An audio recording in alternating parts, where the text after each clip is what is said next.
ഒന്നാം ദിവസം. ധ്യാന വിഷയം: പരിശുദ്ധാത്മാവ് പിതാവിന്റെയും പുത്രന്റെയും സ്നേഹനിശ്വസനം. ദൈവത്തിൽ പിതാവ്, പുത്രൻ, പരിശുദ്ധാത്മാവ് എന്നീ 3 വ്യത്യസ്ത ആളുകൾ ഉണ്ടെന്ന് നമുക്കറിയാം. പിതാവിന്റെ ജ്ഞാനമാണ് വചനം അഥവാ പുത്രൻ. പിതാവ് തന്റെ സ്വഭാവവും സത്തയും സ്നേഹവും ആദ്യം മുതൽക്കേ വചനത്തിനു നൽകി. അതിനാൽ വചനം ആളത്വമുള്ളവനായി. പിതാവും വചനവും തങ്ങളുടെ അനന്ത നന്മയും സൗന്ദര്യവും കണ്ട് പരസ്പരം സ്നേഹിക്കുന്നു. നിത്യമായ ഈ സ്നേഹം പരിശുദ്ധാത്മാവാകുന്ന 3ാമത്തെ ദൈവ ആളായി. ജ്ഞാനസമാനം പിതാവ് പുത്രനെ ജനിപ്പിച്ചു. സ്നേഹസമാനം പരിശുദ്ധാത്മാവ് പിതാവിൽ നിന്നും പുത്രനിൽ നിന്നും പുറപ്പെടുന്നു. പിതാവിന്റെയും പുത്രന്റെയും സ്നേഹനിശ്വസനമാണ് പരിശുദ്ധാത്മാവ്.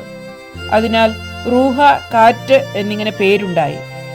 പരിശുദ്ധാത്മാവ് ഒരു വ്യക്തി ആയതുകൊണ്ട് പിതാവിനോടും പുത്രനോടും എന്ന പോലെ പരിശുദ്ധാത്മാവിനോടും നമുക്ക് ബന്ധം സ്ഥാപിക്കാൻ കഴിയും. നമ്മുടെ ആത്മാവിനെ ചേതോഹരമാക്കി നിത്യരക്ഷയ്ക്ക് സജ്ജമാക്കുന്നത് പരിശുദ്ധാത്മാവാണെന്ന് 13ാം ലയോ പാപ്പ എഴുതിയിരിക്കുന്നു. പരിശുദ്ധാത്മാവ് സാരാംശത്തിൽ പിതാവിനോടും പുത്രനോടും തുല്യനാണ്. പിതാവിന്റെയും പുത്രന്റെയും സ്വഭാവം തന്നെ അവരുടെ സ്നേഹമായ പരിശുദ്ധാത്മാവിന് ലഭിച്ചു.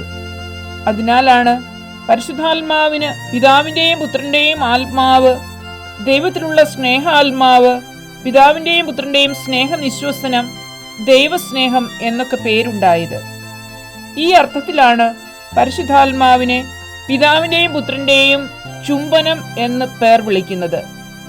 മധുരമായ രഹസ്യ ചുംബനം എന്നാണ് വിശുദ്ധ ബർണാർഡ് പ്രയോഗിച്ചിരിക്കുന്നത്.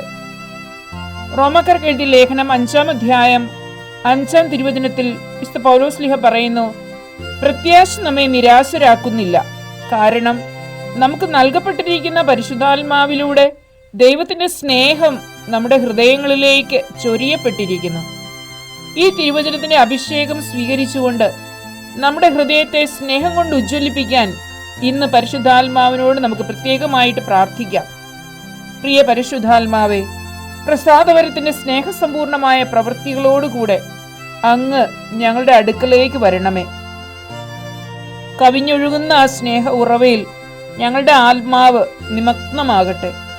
2 പുഴകൾ ചേർന്ന് ഒന്നാകുന്നത് പോലെ അങ്ങ് എൻ്റെ ആത്മാവിനോട് സംയോജിക്കണമേ.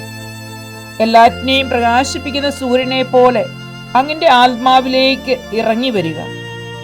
എൻ്റെ ആത്മാവിനെ പ്രകാശിപ്പിക്കുക.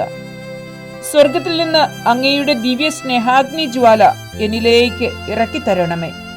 സൃഷ്ടാവായ റുഹാദഖുദ്സായെ, എഴുന്നള്ളി വരിക. അങ്ങ് സൃഷ്ടിച്ച് ഞങ്ങളുടെ ഹൃദയങ്ങളിൽ വിശ്രമിക്കുക. ആമേൻ. സുഹൃത ജപം. ഓ ദിവ്യ സ്നേഹാഗ്നി ജ്വാലയെ എന്നിൽ കത്തിപ്പടരണമേ.